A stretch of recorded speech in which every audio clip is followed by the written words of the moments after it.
Although there are plenty of reasons to be cautious about Russia's military activities, the actual movement of Russian troops on the Ukrainian border has not yet improved dramatically, as Western media has often done.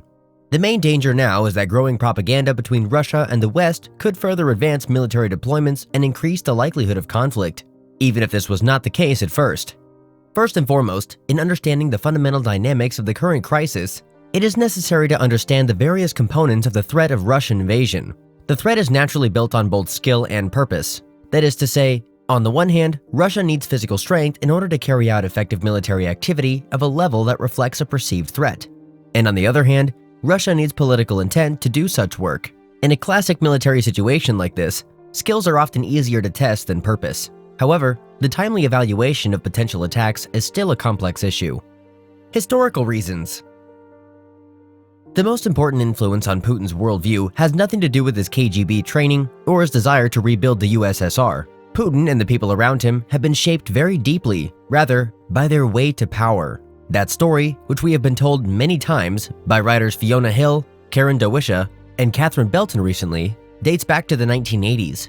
The later years of that decade, for many Russians, were a moment of hope and joy. The process of glasnost, openness, meant that people were seeking the truth for the first time in decades.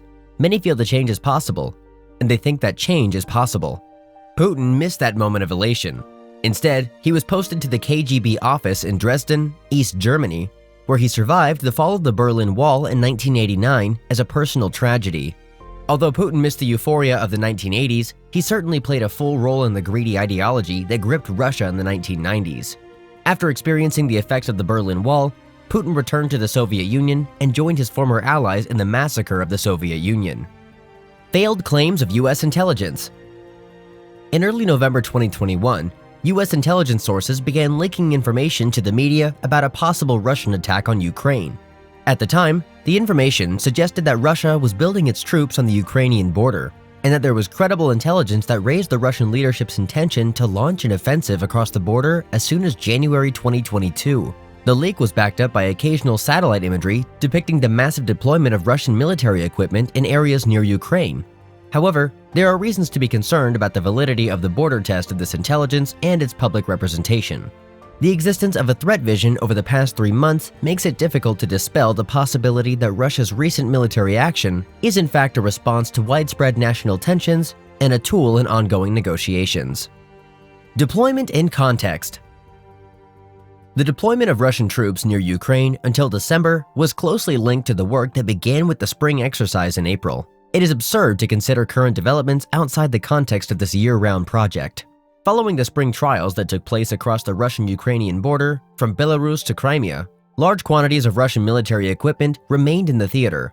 However, in the summer and by the end of October, most of these units were removed from the Ukrainian border, while a small real formation came after them.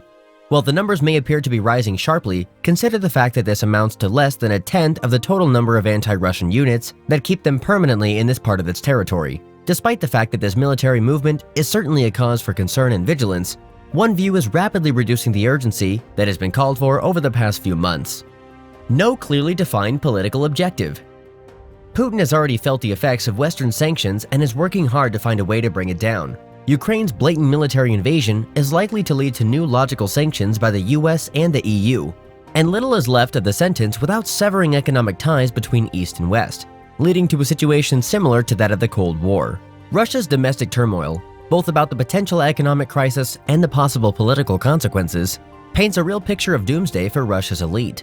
In the military, the operation poses a serious threat as Russia's security forces will have to deal with a number of potentially hostile populations and a widened border with NATO members. The potential danger the Kremlin could make in such works is very clear. However, there is no clear-cut political intent that Russia can achieve with a military offensive in Ukraine. Revision in foreign policy.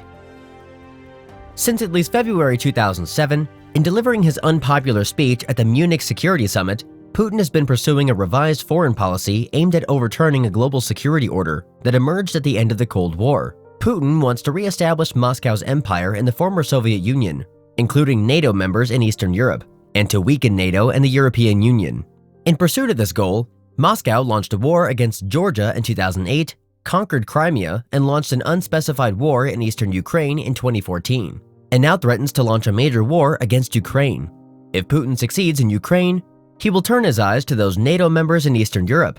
This is a wise place for the United States and its allies to prevent Putin's victory, with the provision of arms and economic aid in Ukraine and sanctions against Russia. This does not require American troops. Failure to suspend Putin in Ukraine could also give China another reason to challenge the United States over Taiwan. Beijing will take Putin's victory as a sign of weakness in the Western US and have more confidence to move to Taiwan. International response to Putin's policies. The international response to Putin's recent remarks has focused on the threat of greater sanctions and further military support for Ukraine. These sound policies now need to be clarified and improved dramatically. We still have time to send appropriate messages to Moscow, especially about defining the personal sanctions Putin and his inner circle can expect in the event of an attack. Above all else, the delivery of military equipment must be expanded rapidly and significantly.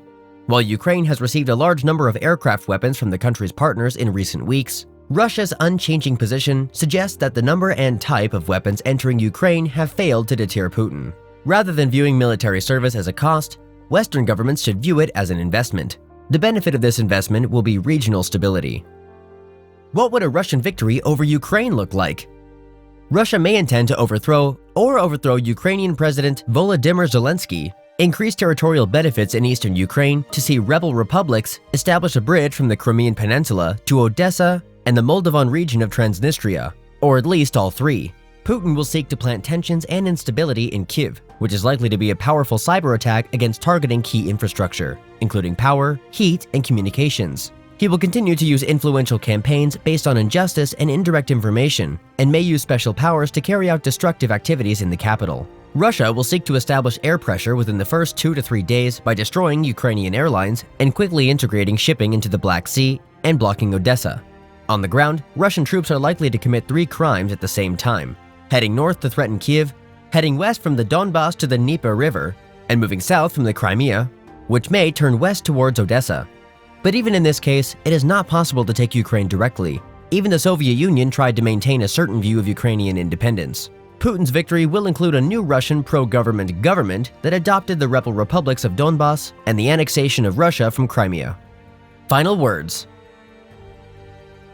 Regardless of the possible purpose of Putin's invasion plans, or the explicit development of the skills to achieve them, the crisis between Russia and the West is at the risk of being overshadowed by a dangerous ideology.